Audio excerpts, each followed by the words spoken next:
It's probably the hardest part is getting around there. All right. Under it now. All right. Now push up. What's up, everybody? Welcome back. This is part 5 of the 1400 horsepower Supra build. Starting it off a little different today. We're actually on the road. We are on the way to Roberto's shop to go pick up some more Supra parts. Transmission, gas tank, dry shaft, exhaust. You know, kind of the stuff that goes into the car is going to be the next focus on the project.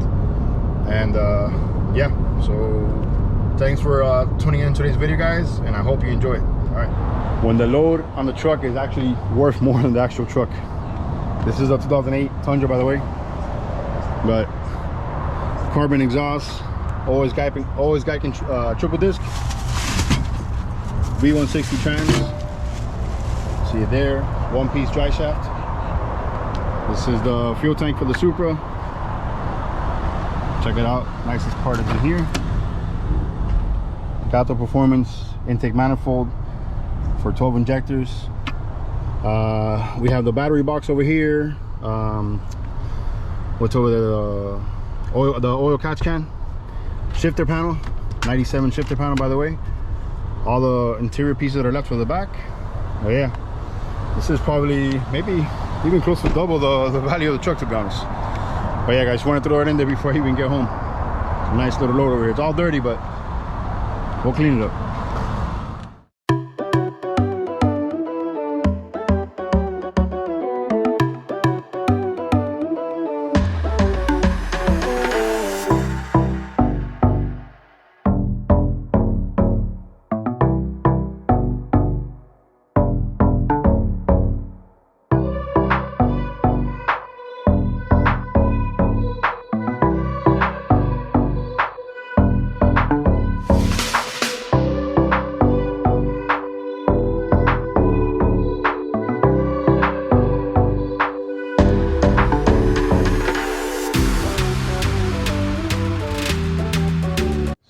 So got the car jacked up, working under it now. See what's kind of missing. I'm making a little parts list for stuff that I got to order.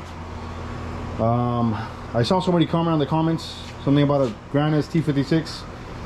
I'm sorry to inform, this is an original B160 car and it's staying that way. Guys, I really don't have anything bad to say about the T56, but if anybody has an original T56 and it's still, I mean a V160, I'm sorry, in the car, and they're not hardcore drag racers, that they just kind of enjoy the high horsepower, you know, 6-speed Supra, I would honestly keep it 160. The T56, you kind of lose that Supra feel, and I don't know, it's just different. It's just a different driving experience. A lot of the people that I've talked to that gone T56, they kind of say it just doesn't feel like a Supra. It's the best way to describe it. Obviously, for anybody that's going, you know, from an automatic or W58 or R154, T56 is the best choice. But if you're gonna, I think, you know, upgrade or switch from a V160, V161 to T56, I would say V160 or V161. That's just my opinion. Anyway, going through my stash of parts here, or my bucket of bolts, just a bunch of random stuff in there. I'm kind of putting the under heat shield and, you know, differential brackets and stuff. And I was looking for some bolts that I needed. These two over here. I found this old shifter boot thing, whatever it's called. Like, it's like the dust shield. That's what it is. That goes under the shifter here. This one's obviously destroyed, so I'm gonna hook them up and give them this one. I'm gonna leave it out here. Yeah, it's always nice to have a stash of bolts somewhere. You always need something, man. So just throwing it out there so you guys can see. Got to take those out of the bag. It's all dirty, but I'm wiping down everything and just doing as much little things under the car that I can see, and then we'll get into the big stuff. All right, sorry I'm not gonna be able to catch this on film, but I wanted to at least show you before I put it on. I got all the gas tank and the cover. He had already nicely, you know, had it coated and clean and whatnot. The tank, it was all crusty and dirty. Gave it a nice wash. Spent like a good hour there scrubbing it with some degreaser. I'm gonna dry it up now, mount it on. I'm already back there, so the lighting sucks, guys, so I'm not gonna be able to record it. I don't want to just film a bunch of black stuff, so I'm just gonna have my light there, my work light, and just get it mounted tonight. It's, you know, it's here now. I cleaned it, and I just kind of want to put it on already, just to at least get the gas tank up there. And, you know, I feel like it's one less thing I got to worry about. But yeah, I wanted to show you guys the cover all nice and cleaned up. Obviously it's just wet, but you just got to dry it up before I put it on there. Gas tank too, nice and clean. I'm gonna put it on there now, and one less thing to worry about.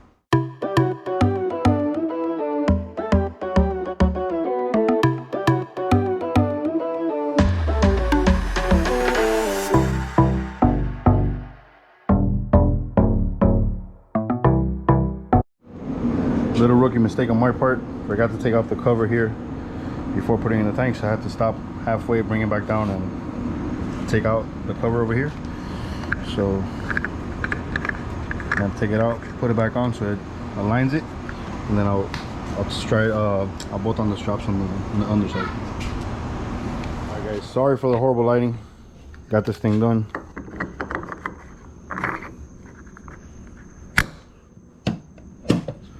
There's a gas tank. I'm tired. Cover's on. I'll bolt it down. Check out that subframe, all freshly powder coated. Even the tow hook got powder coated. Just got to put on the support bar over here for the bumper. Got to look for that tomorrow, see where it is. What is going on, everyone? Welcome back. Took a couple days off this thing, not on purpose. It's because I was waiting for some parts. But today is transmission install day. So let's see here. Let me take a seat here. So on this V160, I noticed it has this this tilt-in hydraulic bearing, but it's not similar to mine.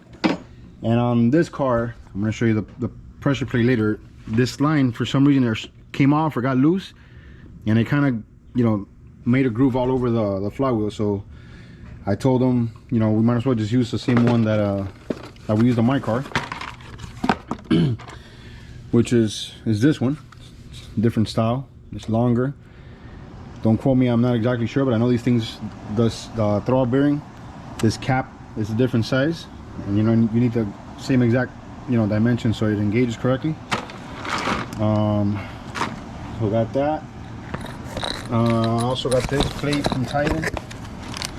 This is what covers that plate back there. Again, it goes hand in hand because look at the thickness of it.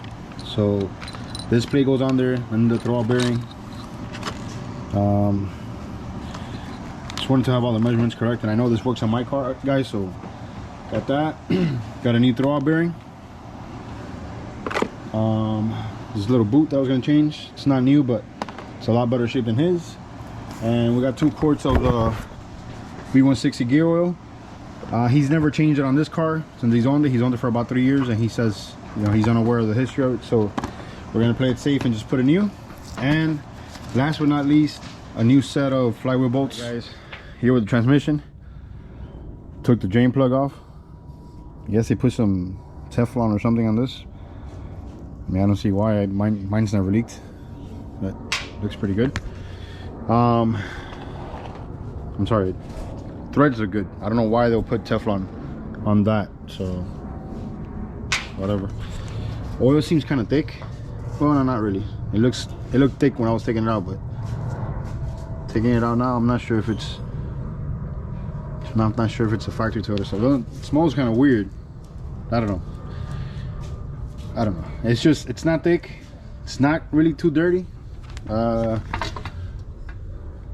It's a little discolored. I don't see any shavings. That's a good thing. So just wanted to show you guys what the oil looked like, and we'll put some of that fresh Toyota stuff in there now, and put this mount. Oh, I took the mount off. I cleaned it up a little bit. It was all dirty, full of oil down there. It's all still getting in there with a screwdriver. But all right, guys, check it out. Give this thing a little TLC. Took all that black stuff out.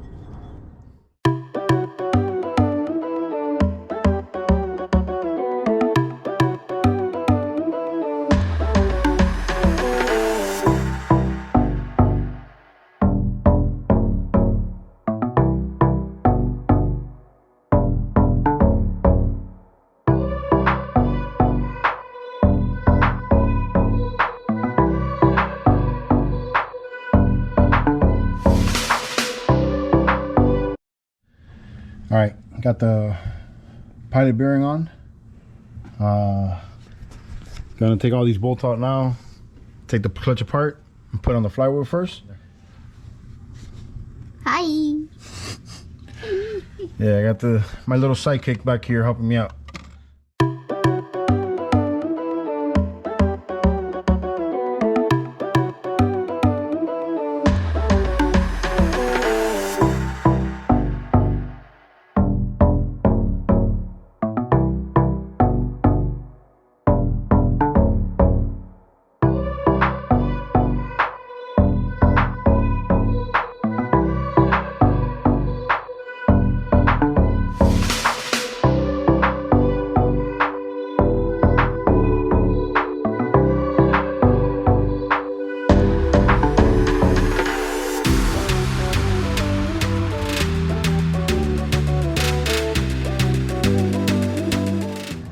All right, got the flywheel on, all bolted down, red Loctite, 85.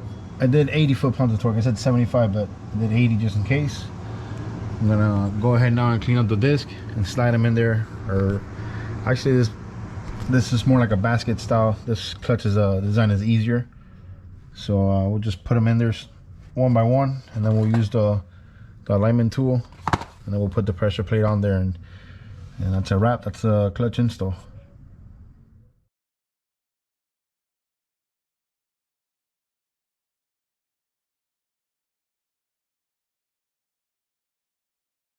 Clutch is installed. Got all the pressure plate bolts done. It's time to pull out the aligning tool. That's it. Perfectly aligned. Just waiting for the V160 to go up, and we should be good to go.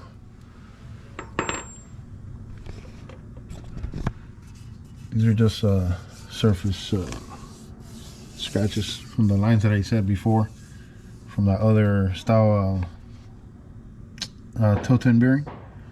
But yeah, these are no big deal. This won't affect the performance of the clutch at all. Little bummer here. I don't have the lines for the new tilt-in clutch. The old ones I thought they were removable, but they're not. And I need the two little lines for here for the bleeder and for the one that connects to the master. I found this one in my my stash of old stuff, but even this is kind of long. I need something that's like 12 to 18 inches, two of them. So bad thing now is we're in the holidays, so everything's kind of closed until Tuesday. So I guess we won't be able to put the transmission up. I wanted to kind of leave that done by this weekend, but we'll see. I guess now Tuesday, you have to wait till Tuesday then. All right, so can't work on this thing, or can't put it on until I get those new lines. So might as well start with a couple things, such as the dry shaft. We'll just push it out of the way so when the tranny goes up, doesn't bother. What's going on, everybody? Welcome back. It is January 1st. Happy New Year to everybody out there. Thanks for tuning in, and for the new subscribers, thanks for subscribing, guys. Let's keep on with the build here. I know on the last clip I said Tuesday, but look what we got here. And actually perfect, because one's a straight on both ends and the other one's a 90 and straight on the other end, just like I needed. Big shout out to Andy, Killer BMX on Instagram. I had actually asked him if he had any lines laying around, and he said he was gonna look. Texted me today, he's like, hey, look what I found. This is actually perfect for what I need. They're not brand new, they're used. Racehorse lines. I just tried it right now. I put some air in them and they're holding pressure, so we're gonna go with these and we're gonna mount this transmission on, guys. Lines are on. Check it out. These are actually nice and sturdy now, so they're not gonna be moving back and forth. So we're not gonna have that line coming loose or coming forward and hitting the pressure plate. They're on there nice and snug. I even put this clamp here like I did on mine. This is the bleeder, and this is the one that goes on to the master. All right, we are ready to mount this thing on. I've done this a couple times on this channel now, but I'm gonna do it again. First one for 2024, and we'll see. Hopefully it's not bad. Getting a little older every time. We'll see. Let's go. All right. All hand, no jack.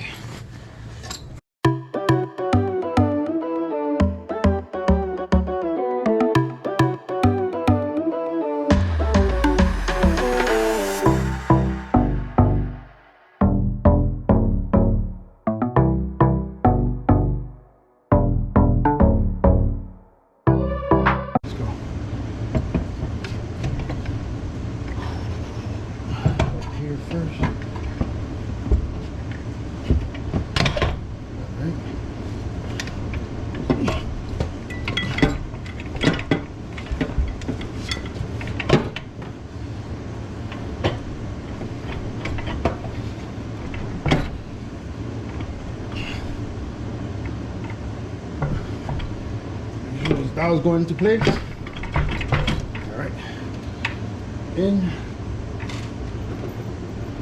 Need two 18mm bolts for the sides.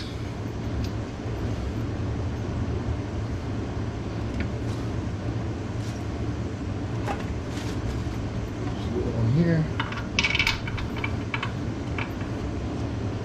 All right, in.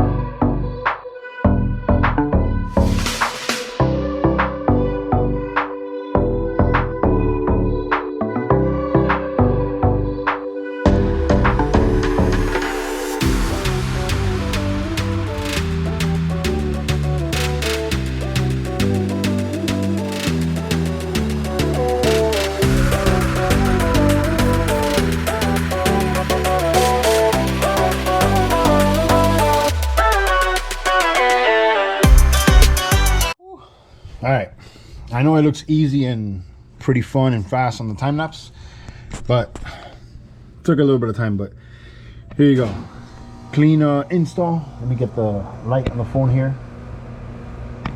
Come on. See the light in there? Look how far the lines are away now from the pressure plate. Too bad we don't have you know, the line to kind of, you know, fill it in and try it out. But here you go, this is the bleeder and this is the line that obviously connects to the master that comes from up there, runs all around down here, and then this is kind of like just goes into like a U up there. Usually it comes through here, I think, something around there. Might put it back there again, you know, that actually fits pretty good. Yeah, we could do that maybe with the clip. That'll be a nice little clean install. Might do that. This oxygen sensor, I don't know, I guess they left it here. Trust me, I know this is not being used. There's no stock oxygen sensor in this car. Dry shaft is still down, but I'm gonna leave it down. I'm gonna go up there really quick, install the shifter, because there is a 12mm nut down here that needs to go under the shifter. So once the shifter's on, I'm gonna tie this on really quick, put on the dry shaft, these 4 bolts over here, red Loctite, or do the inside in there. It should be 4 screws up here, another 4 on the tunnel. Check it out. There's the tripod. Pull up the shifter here.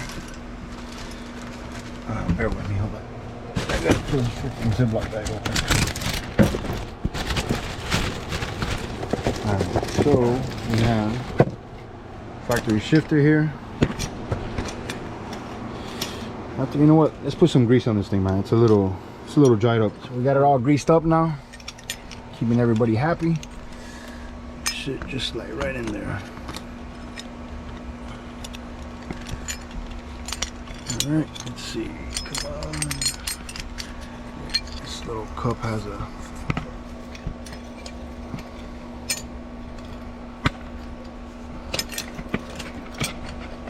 right.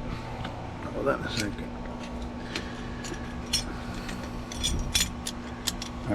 There we go, nice and lubricated. Everybody should be happy. This goes on this side. Here we are again under the car. This is the shifter linkage. Kind of put it in there in the middle. Alright, there we go. Alright, so screw on this side. There you go. And then the nuts. Sorry, this is hard.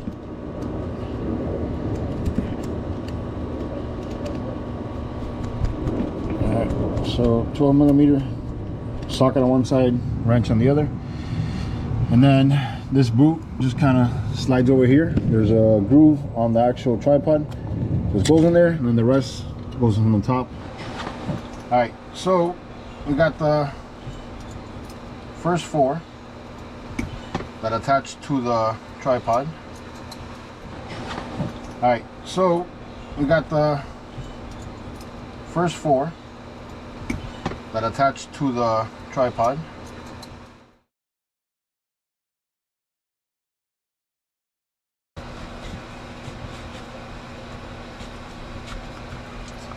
Alright, that's it. Alright, first, reverse. Perfect. Alright, now we got this cover here. This is a little arrow pointing forward. Here we are.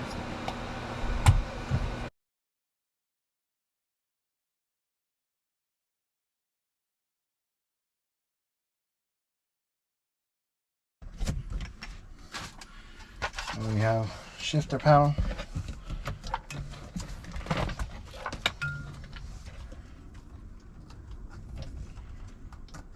Little electrical light for the ashtray.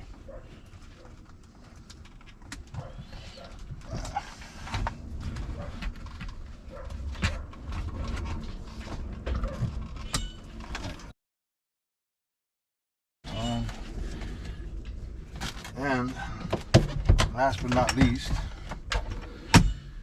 shift knob. Now this one is a little wasted, so we're gonna have to find him a new one, make this thing nice and complete again and feel like it's new.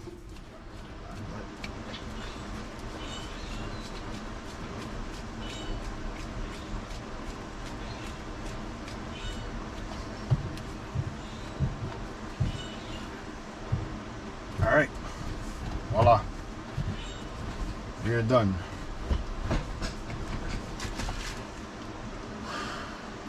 Done. Dry shaft, and we are officially done with the drivetrain on the Supra. All right, check it out. Dry shaft is on, brace is on, diff is all nicely bolted down all the way back there. Tranny's on. Lines are over here. Even put the clip over here for the factory clutch location. I'm gonna zip tie this line over here with 2 zip ties. This is just a bleeder. All right, guys. So his downpipe, is a no-go. Here's where, again, I'm trying to hold it one hand and record with the other. Here's where it will normally more or less sit. You can see it's kind of like a good 2 inches off of where it should be. So yeah, he's gonna have to modify that. Speak to him, see what he wants to do. Either way, he's running a HKS carbon TI, which is kind of restricted. It goes on to this like football style two nut flange adapter. It's not like a V-band, so it kind of drops the 4-inch to like maybe like a 3.5, maybe even a 3. I'm not even sure. Over here you can see his exhaust combo. Obviously the downpipe, mid pipe is a true 4-inch, and this is the carbon TI, which it's not really known to be a 4-inch. It's like 3.75, but you can see the difference there between the 4-inch and the 3.75 or whatever. And then obviously when it gets to these adapters here, I think even drops it to like a 3.5, because the 3.75 here drops and then it goes into here. So again, I don't know, I personally, if I was him and I have this much invested into the build already, I would honestly go with like a nice 4-inch titanium exhaust, maybe a powerhouse, you know, titanium mid pipe, and that way it matches the whole downpipe combo. I'm sure they have it figured out, and that way you don't have to pay extra to modify it and, you know, kind of have like a crappy fitment. So that's just my take, but I'll run it by him. So so yeah, guys, this is the end of this episode. Once again, remember, January 1st, Happy New Year to everybody. I wish everyone the best in this upcoming year, 2024. Hopefully it's better than last. So yeah, guys, remember, like the video, subscribe to the channel, and I will catch you guys in the next one. Peace out, guys. Later.